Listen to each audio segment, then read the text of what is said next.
Hello everyone, welcome to NEET UG in 10 brought to you by Unacademy, जो कि India का largest online learning platform है। यहाँ आपको मिलती हैं daily live classes, live test and quizzes, structured courses, unlimited access हमारे जितने भी मटेरियल्स हैं, जितने भी वीडियो लेक्चर्स हैं उनकी। लेकिन उसके लिए आपको हमसे जुड़ना होगा। अन अकेडमी लर्निंग ऐप डाउनलोड करें गूगल प्ले स्टोर पर जाके या iOS ऐप स्टोर पर जाके, एंड देन आपको लेना होगा हमारा नीट यूजी का पेड सब्सक्रिप्शन हमारे सारे फीचर्स अवेल करने के लिए, जिसके कई ऑप्शंस अवेलेबल हैं 1, 3, 6, 12, 24। सिंस नीट यूजी का सिलेबस काफ़ी वास्ट है, टाइम टेकिंग है, इसलिए 1 साल या 2 साल के जो पैकेज हैं वो सबसे ज़्यादा पॉपुलर एंड सबसे ज़्यादा रिकमेंडेड है। On top of that LOVE10 मेरा रेफरल कोड, ये यूज़ करके आप पा सकते हैं एक्स्ट्रा 10% का ऑफ जो भी हमारी बेस प्राइस है उनकी। मेरा नाम लव किशोर श्रीवास्तव है। मैकगिल यूनिवर्सिटी कनाडा में एज अ रिसर्चर मैं इस समय काम कर रहा हूं, और आप पर्सनली मुझसे जुड़ना चाहते हैं, मेरी क्लासेस पे रेगुलर अपडेट पाना चाहते हैं, तो आप मेरा टेलीग्राम लिंक ऐड कर सकते हैं। अब आज बात करते हैं कि लास्ट टाइम हमने बात की बेसिक एक्वायर्ड इम्यूनिटी होती क्या है, जो हम विद एक्सपीरियंस, ठीक है, एक्सपीरियंस मतलब एज के साथ धीमे धीमे एक ऑर्गेनिज्म एक्स हमारी बॉडी में घुसा, पैथोजन एक्स हमारी बॉडी में घुसा, उसके अगेंस्ट हमने एंटीबॉडीज बना ली, ठीक है। कोई और ऑर्गेनिज्म आया उसके अगेंस्ट, तो आपने देखा कि स्पेसिफिक नेचर है। इननेट में तो ऐसा कुछ था नहीं। स्किन जो बैरियर है, स्किन तो सबके लिए बैरियर है इक्वली उतनी ही, ठीक है। अब बात आती है कि जब हमने एक्वायर्ड की बात की थी, ठीक, इननेट अभी भूल जाओ। एक्वायर्ड क्या था? जो हम लाइफ टाइम में एक्सपीरियंस से गेन कर रहे थे, जो एंटीबॉडीज, सेल मीडिएटेड, ये सब टाइप की जो चीजें थी ना, ठीक। तो ये भी कई तरीके की होती हैं। एक होती है एक्टिव, एक होती है पैसिव। ये बेसिक मैं बता रहा हूं, इसके अंदर भी एक सब डिवीजन है, वो बहुत सिंपल है, समझ में आ जाएगा। एक्टिव और पैसिव एक्वायर्ड इम्यूनिटी, ये तुमको समझनी है। तो यहां तुम देख रहे हो एक चीज लिखी है एक्टिव और पैसिव। ये दोनों किसके एग्जाम्पल हैं या किसके टाइप्स हैं? Acquired immunity. यानी कि एक चीज तो तुम समझ रहे हो कि इसमें एंटीबॉडी टाइप की चीजों की बातें होगी।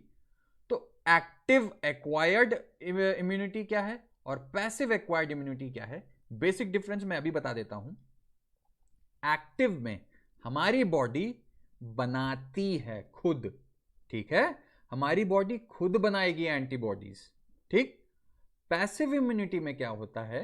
हम बाहर से, वैक्सीन सुना है?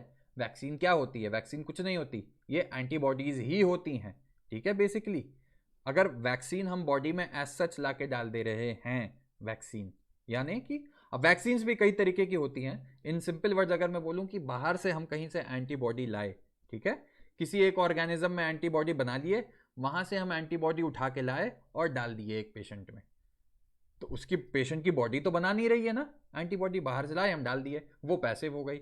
अगर पेशेंट की बॉडी बनाती है खुद, तो वो हो गई एक्टिव। पेशेंट क्या, नॉर्मल ऑर्गेनिजम्स में भी, ह्यूमन बींग्स में भी, पेशेंट की बात मैं नहीं बोलूंगा।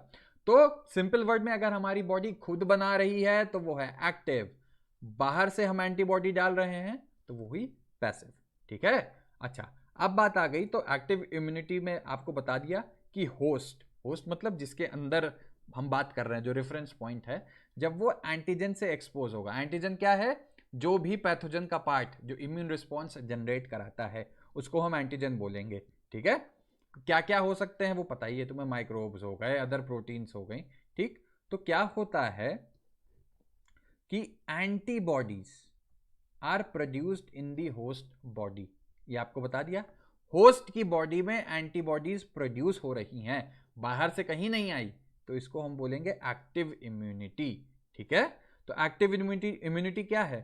थोड़ा टाइम लगेगी, पहले हमारी बॉडी में पैथोजन आया, उसको बॉडी रिकॉग्नाइज करेगी, अच्छा एंटीजन आ गया, अब बन जाओ भाई तुम, अब बनना शुरू हो। और आप पैसिव में इमेजिन करो क्या होगा, हम बाहर से ही लाके डाल दिए, ठीक है। तो दोनों में फर्क समझो। अब बात आती है कि इसी में ही, ये देखो, एक्वायर्ड एक्टिव इम्यूनिटी, ये तो हो गया, आप समझ गए, यानी कि इस पार्ट का क्या मतलब है कि हमारी बॉडी में बनेगा। अब ये भी दो तरीके की है, एक है नेचुरली, एक होती है आर्टिफिशियल, ठीक। यानी कि हमारी बॉडी में एंटीबॉडीज बननी है। नेचुरली कैसे बनेगी?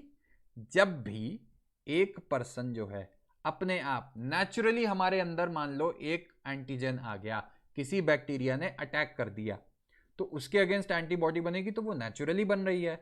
अब तुम समझ रहे हो कि आर्टिफिशियली में क्या होगा? आर्टिफिशियली में आते हैं कुछ तरीके की वैक्सीन्स होती हैं, ठीक है। अच्छा, क्या होती हैं ये वैक्सीन कि इसमें वीक फॉर एग्जाम्पल जैसे पोलियो है ना, पोलियो की वैक्सीन तुम लोगों ने सुनी होगी, तो उसमें एक शब्द होता है जिसको बोलते हैं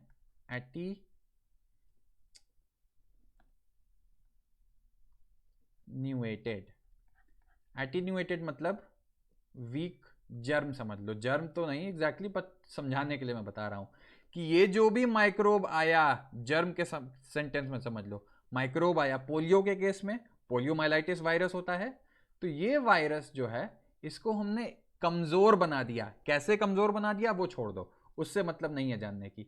तो हमने जब इसको कमजोर बना दिया तो क्या होगा, ये इम्यून रिस्पॉन्स तो जनरेट कर लेगा पर ये डिजीज नहीं करेगा।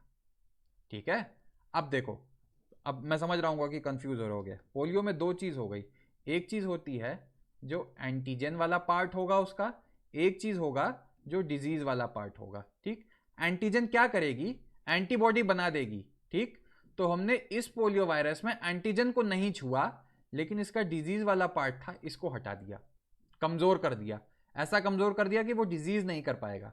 तो क्या होगा, एंटीजन तो एज सच प्रेजेंट है, एंटीजन के अगेंस्ट एंटीबॉडीज तो बनेंगी ही बनेंगी, है ना, लेकिन वो डिजीज नहीं करेगा।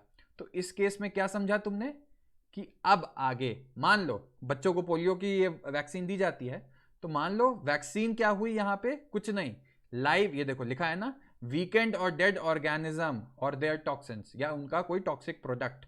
तो क्या होगा उस केस में, जो वायरस होता है, वायरस की जैसे एक कोट है, ठीक है, मान लो ये कोट, हमारी बॉडी ये कोट रिकॉग्नाइज करके एंटीबॉडी बनाने लगेगी, तो ये पार्ट हुआ एंटीजन, और इसके अंदर कुछ प्रेजेंट है जो डिजीज करता है, ये हमने हटा दिया, एंटीजन एज सच प्रेजेंट है। तो क्या होगा, इसके अगेंस्ट एंटीबॉडीज बना दी हमने, लेकिन डिजीज नहीं हुई, है ना, यही तो होगा क्योंकि हमने डिजीज वाला पार्ट हटा दिया है, एंटीजन एज सच है। तो अब इमेजिन करो कि हमने बच्चों को ये वैक्सीन दे दी, एंटीबॉडीज बन गई बच्चों में, अब आगे एक्चुअल पोलियो वायरस जो खतरनाक वाला वायरस है वो जब आएगा, तो उसके लिए एंटीबॉडीज तो ऑलरेडी बनी बैठी थी, इस वैक्सीन ने उसके लिए ऑलरेडी एंटीबॉडीज बना दी, तो पोलियो नहीं होगा। ठीक है, बिकॉज अब देखा यहां मेमोरी का क्या रोल आता है, क्योंकि एंटीबॉडीज बन के बैठी हुई हैं। ठीक है, ऐसे ही कुछ एग्जाम्पल, तो यहां पे तुमने देखा कि ये आर्टिफिशियली एक्वायर है, आर्टिफिशियली, पोलियो हमारे पास ऐसे आ नहीं रहा था, पोलियो को हमने आर्टिफिशियली मैनिपुलेट किया और फिर बॉडी में डाला, लेकिन खुद पोलियो अगर आ जाता तो वो नेचुरल होता। ठीक है, तो डिफरेंस समझो यहां पे। अच्छा, अब कोलोस्ट्रम, कोलोस्ट्रम क्या होता है, जो मदर का फर्स्ट मिल्क होता है उसको कोलोस्ट्रम कहते हैं, उसके अंदर एक एंटीबॉडी होती है ढेर सारी जिसको IgA बोलते हैं। ठीक है, वो भी याद रखना, थोड़ा ऑर्डर यहां देखो, देख रहे होगे तुम लोग उल्टा है, तो मैं पूरा सामने कर ही देता हूं जिससे समझ में आए। पैसिव इम्यूनिटी क्या होगी, पैसिव इम्यूनिटी बताया था तुमको कि बाहर से एंटीबॉडी आ जाए, तो क्या होता है कि जो मदर का मिल्क है, जब भी जो फीटस बच्चा पैदा हो गया, बच्चा पैदा होके जब मदर्स मिल्क कंज्यूम करेगा, तो उस मिल्क से उसको IgA खुद मिल जाएगा, उसकी बॉडी तो बना नहीं रही है, बाहर से आ रहा है, इसीलिए ये पैसिव इम्यूनिटी का एग्जाम्पल हुआ, है ना। और हम एंटीबॉडी की बात कर रहे हैं, उसको एक्सपीरियंस बाद में हो रहा है, तो इसलिए पैसिव एक्वायर्ड इम्यूनिटी का एग्जाम्पल हुआ। ठीक, तो इसमें तुमने देखा कि ये नेचुरली आ रहा है ना, नेचुरली यहां से यहां आ गया, मदर से फीटस में क्रॉस कर जाए, फीटस बोल रहा हूं, जो बेबी है उसमें क्रॉस कर जाएगा। अब इसमें आर्टिफिशियली का क्या मतलब होगा, इसमें क्या होगा, जब सीधे सीधे हम एंटीबॉडीज कहीं से लाके डाल दिए, डिफरेंस देखो, हम यहां आर्टिफिशियली बना रहे हैं, यहां तो कोई आर्टिफिशियल चक्कर नहीं है ना, मदर के अंदर तो हम आर्टिफिशियली डाले नहीं, मदर के अंदर खुद नेचुरली बन रही है, वो ट्रांसमिट हो रही है, लेकिन हम कहीं आर्टिफिशियली एंटीबॉडीज बनाए हैं, वो हम इंजेक्ट कर दें, तो वो हो गया आर्टिफिशियली एक्वायर्ड पैसिव इम्यूनिटी। ठीक है, तो अब जैसे स्नेक के केस में होता है, जब स्नेक काट ले तो उसकी एंटीबॉडीज जो है हम हॉर्स में बनाते हैं पहले, और जैसे ही स्नेक बाइट होता है तो उसको तुरंत देना पड़ता है, क्योंकि जल्दी रिस्पॉन्स आ जाएगा, इससे सीधे सीधे हमने एंटीबॉडी दे दी। तो ये समझ लेना, क्योंकि स्नेक का पॉइजन जो है वो बॉडी के लिए फॉरेन चीज है और वो गड़बड़ काम कर देगा, इसलिए हमको तुरंत का तुरंत एंटीबॉडीज चाहिए वहां। तो अब तुमने समझ लिया कि फास्ट होगी जो आपकी पैसिव वाली है ना। तो आई होप कि एक बेसिक समझ में आ गया हो आइडिया कि क्या होती है डिफरेंस एक्टिव और पैसिव इम्यूनिटी के बारे में। कमेंट करो, सब्सक्राइब करो, Love10 कोड यूज करके अनअकैडमी से जुड़ो, एंड मुझसे पर्सनली जुड़ना है तो मेरा टेलीग्राम लिंक जाके ऐड करो। Thank you so much.